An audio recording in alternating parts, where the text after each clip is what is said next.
আসসালামু আলাইকুম। আজকে আমরা যাচ্ছি বাংলাদেশ সামরিক জাদুঘরটি ঘুরে দেখতে। ইনশাআল্লাহ ঘুরে দেখার সময় আমি আপনাদেরকে ডিটেলস বলতে থাকবো আমরা কী কী দেখলাম এবং কী কী অনুভূতি আমরা অর্জন করলাম।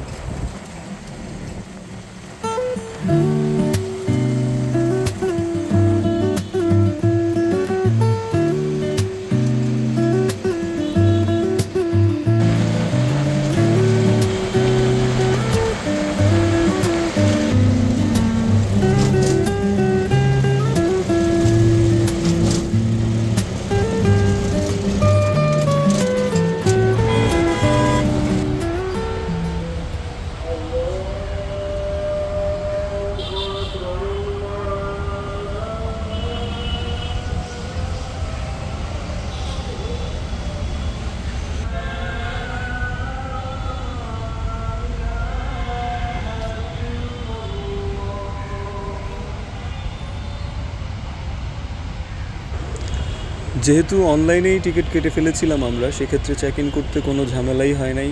খুব দ্রুত আমরা চেক ইন করছি। আর এই যে জায়গাটা দেখছেন, এটা কৃত্রিমভাবে তৈরি করা, কিন্তু একবার ভাবুন এখানে বৃষ্টি হচ্ছে, ঝুম বৃষ্টি, আর আপনি বসে আছেন।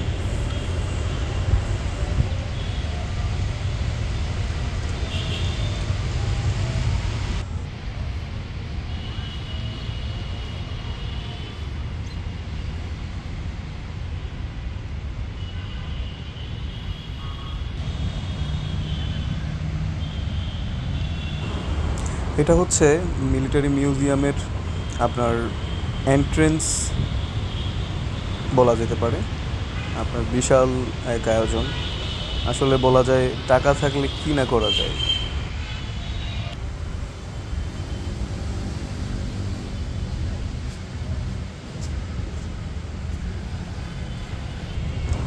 কৃত্রিমভাবে তৈরি করা ফাউন্টেন, এটা এখন বন্ধ আছে।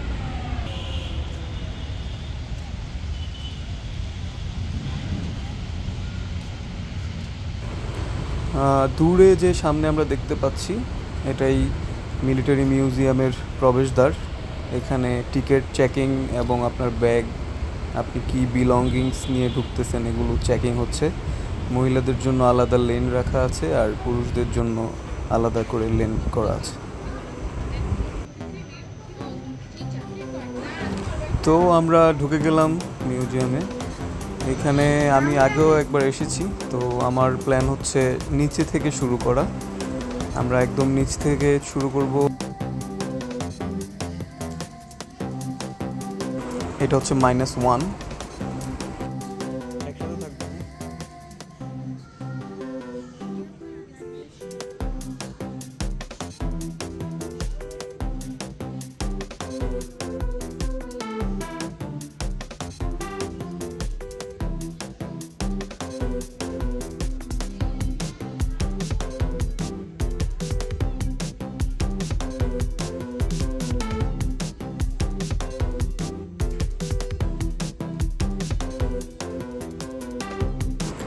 এই জায়গাটায় জাহাজের বিভিন্ন যন্ত্রাংশ রাখা আছে, আর একটি জাহাজের ডামি রাখা আছে এখানে।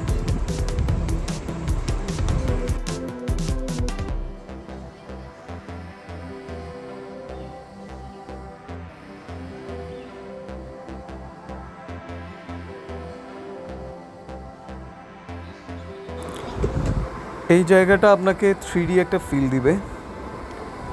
আর একটু ক্লোজার গিয়ে যদি আপনি দাঁড়াতে পারেন, তবে মনে হবে যেন আপনি জাহাজের কোনো কার্নিশে দাঁড়িয়ে আছেন, একটা জীবন্ত জাহাজ।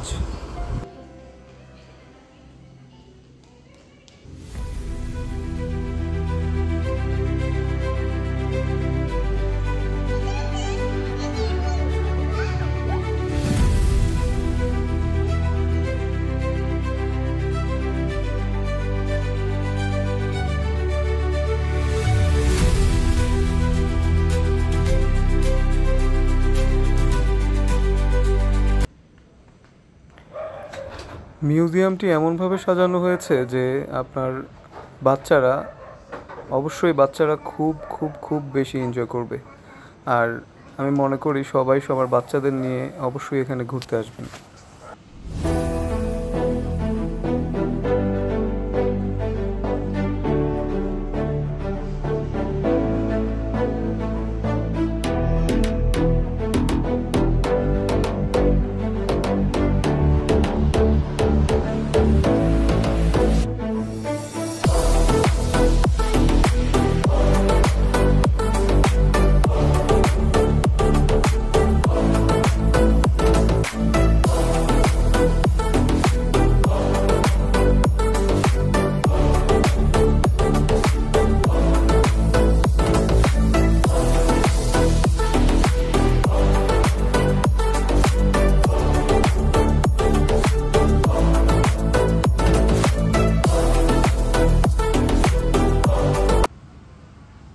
বলে রাখা ভালো, মিউজিয়ামে পানি নিয়েও ঢোকা যায় না।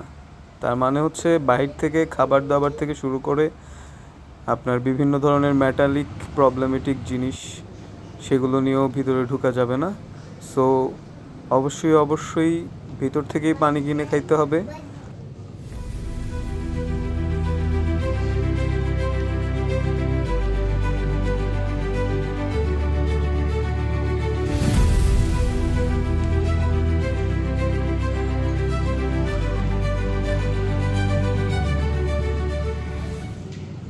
এখন আমরা চলে আসলাম -2 ফ্লোরে, যেটা হচ্ছে বলা যায় মাটির নিচে দ্বিতীয় তলা।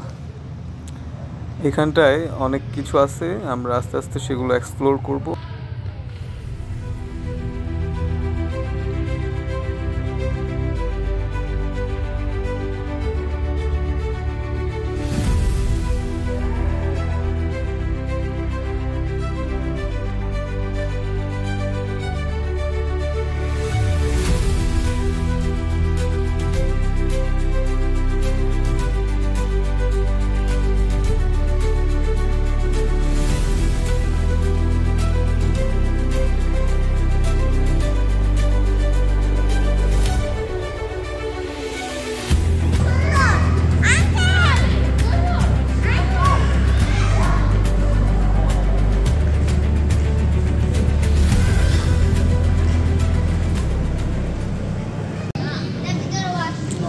জেনে শুনে ভুল পথে ভুল করে ঢুকে গেছি হায়। এরপর হচ্ছে এখানকার যে গার্ড ছিলেন উনি সতর্ক করে দিলেন যে এখানে ভিডিও করা যাবে না আর এদিক থেকে ঢুকাও যাবে না।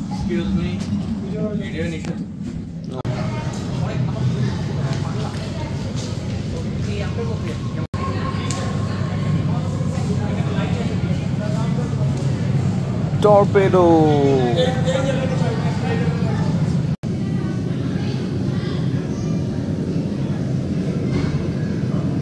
এইখানটায় একটা ডামি বা রেপ্লিকা সাবমেরিন রাখা আছে।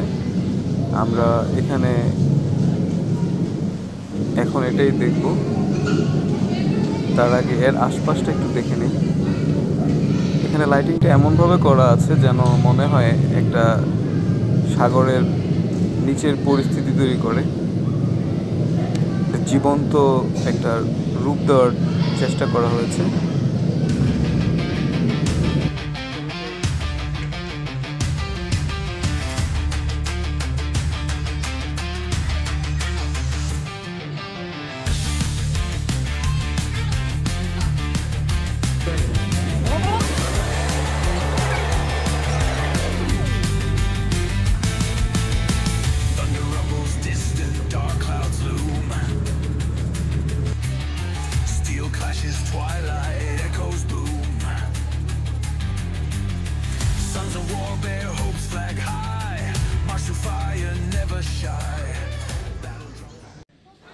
রোহিঙ্গাদের জন্য যে আবাসন প্রকল্প করা হয়েছে সেটার একটা রেপ্লিকা রাখা আছে এখানে।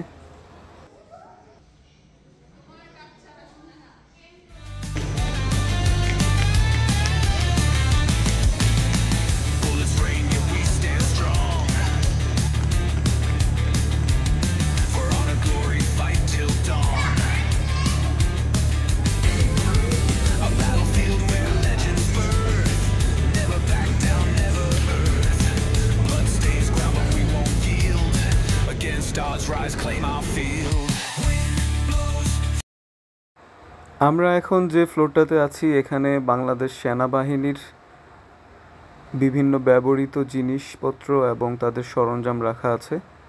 বিভিন্ন সময়ে বাংলাদেশের ঐতিহাসিক প্লটগুলোর রেপ্লিকেশনের জন্য এই জিনিসপত্রগুলো এখানে রাখা আছে এবং প্রত্যেকটা জিনিসের কাছে তাদের কারণ এবং উপলক্ষ উল্লেখ করা আছে।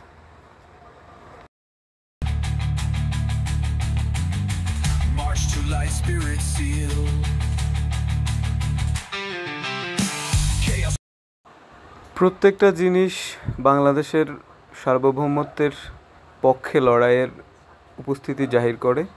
এগুলো যে শুধু বাংলাদেশের স্বাধীনতার পরের উল্লেখযোগ্য বিষয়গুলো এখানে অংশগ্রহণ করেছে তা নয়, এখানে বাংলাদেশের স্বাধীনতার আগে পাকিস্তান আমল থেকে শুরু করে ব্রিটিশ আমলেরও বিভিন্ন জিনিসপত্র রয়েছে, যেগুলো বাংলাদেশের সেনাবাহিনী বা এই জমিনের সেনাবাহিনী অথবা ব্রিটিশ সেনাবাহিনী ব্যবহার করেছে অথবা পাকিস্তান সেনাবাহিনী ব্যবহার করেছে।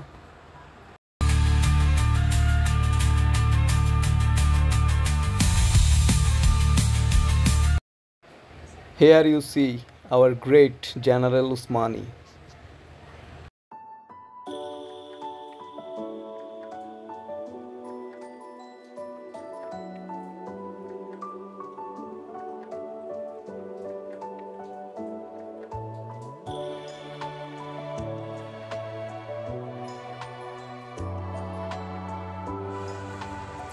এক মনে যখন আপনি এখানে এই সেগমেন্টগুলো দেখতে থাকবেন, তখন অজান্তেই আপনার শিহরণ জাগবে, আপনার যে দেশপ্রেম সেটার গুজ বাম্পস আপনি ফিল করতে থাকবেন।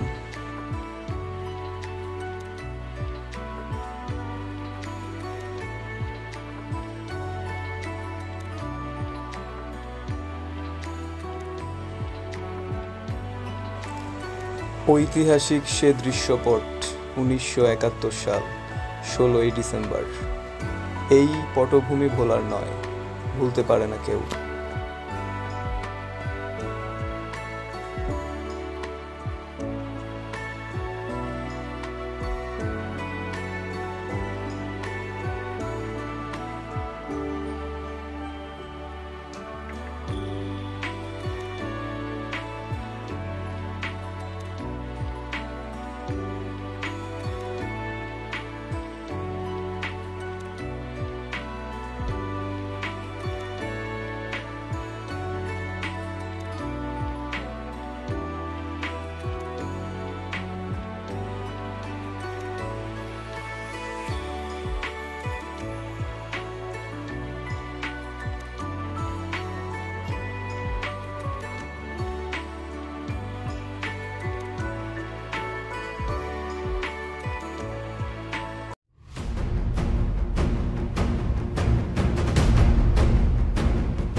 সেনাদের ব্যবহৃত বিভিন্ন স্মারক, ব্যাজ ইত্যাদি এখানে রাখা আছে।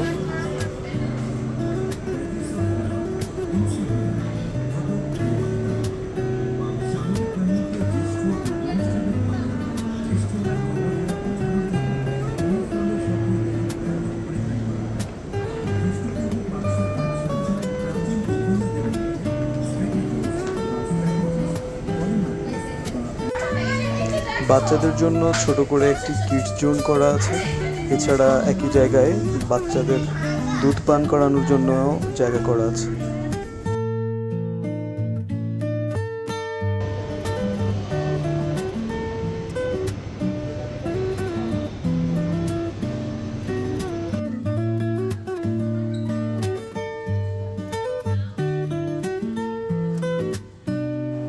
আমরা এখন আছি টপ ফ্লোরে।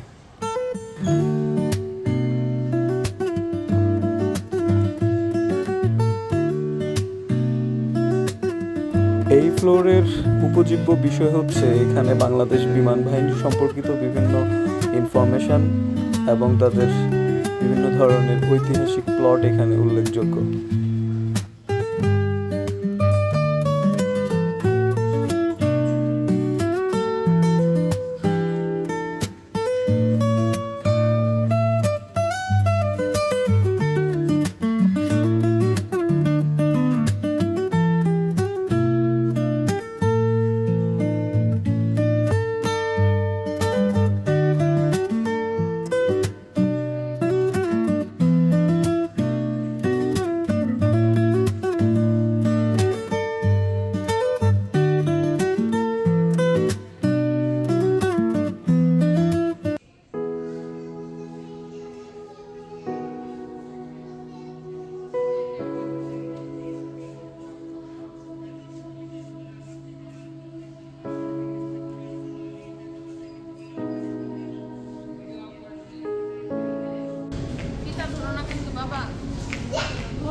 বাংলাদেশ বিমান বাহিনীর ব্যবহৃত ক্ষেত্র বিশেষে বিভিন্ন বিমানের রেপ্লিকা এখানে রাখা আছে।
নৌসেনাদের ব্যবহৃত বিভিন্ন ব্যাজ, স্মারক এবং বিভিন্ন অকেশনে ব্যবহৃত তাদের পোশাকও এখানে রাখা আছে।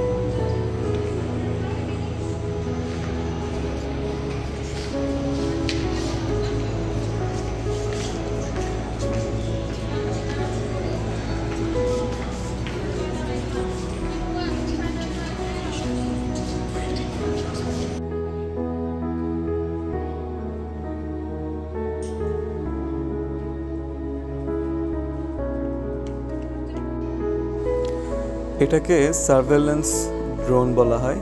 বাংলাদেশ যেটি তার সীমান্ত ও অভ্যন্তরীণ রক্ষণাবেক্ষণ কাজে ব্যবহার করে থাকে। কই তোমার বিমানের বাকি যন্ত্রপাতি কই চালানো?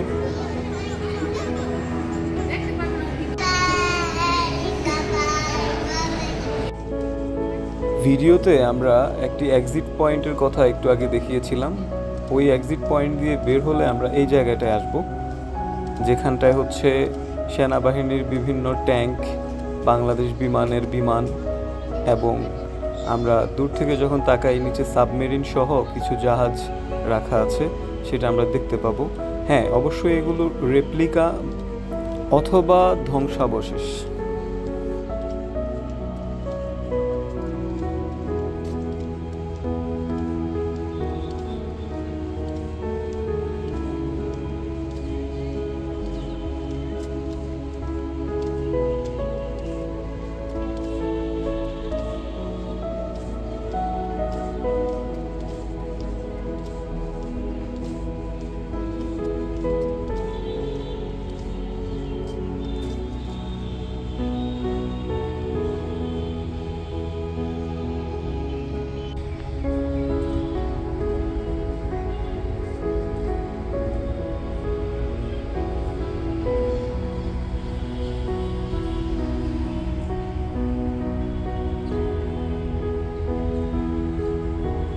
গ্রাউন্ড ফ্লোরে শুরুতেই আমরা খুব একটা ঘুরে দেখিনি।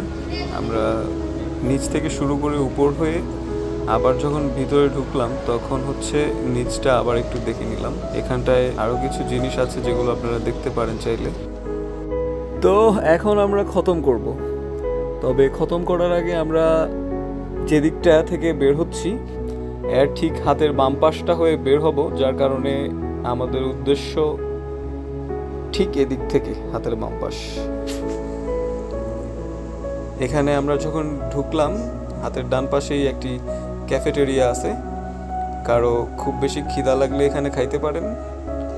এখানে আমরা ঢুকি নাই কারণ আমাদের এখানটা প্ল্যান নাই কোনো।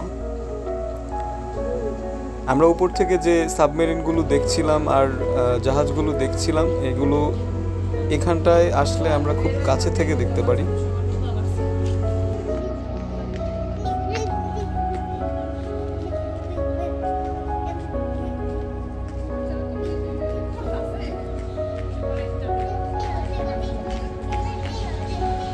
সিনেমা দেখতে চান?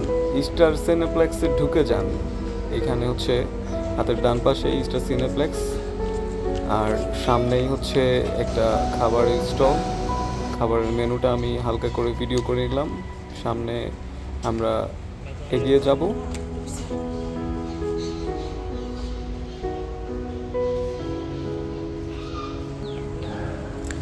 তো ফাইনালি আমরা মিউজিয়ামের যে কম্পাউন্ড সেটা থেকে বেরোচ্ছি।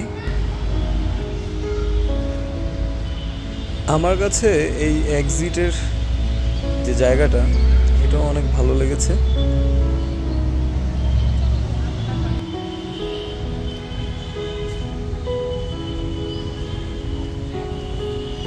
মিলিটারি মিউজিয়ামে অনায়াসে 3-4 ঘন্টা কাটিয়ে দেওয়ার মতো।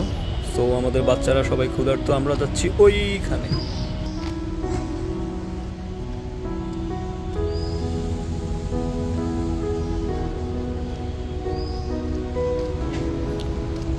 এখানে আছে মসজিদ,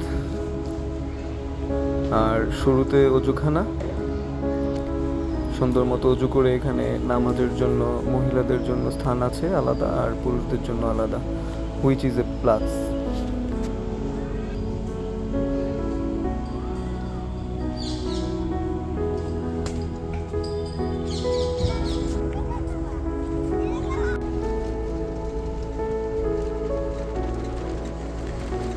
So finally we are going back to our nest. Thank you so much for staying with us all the time. I am joking, man.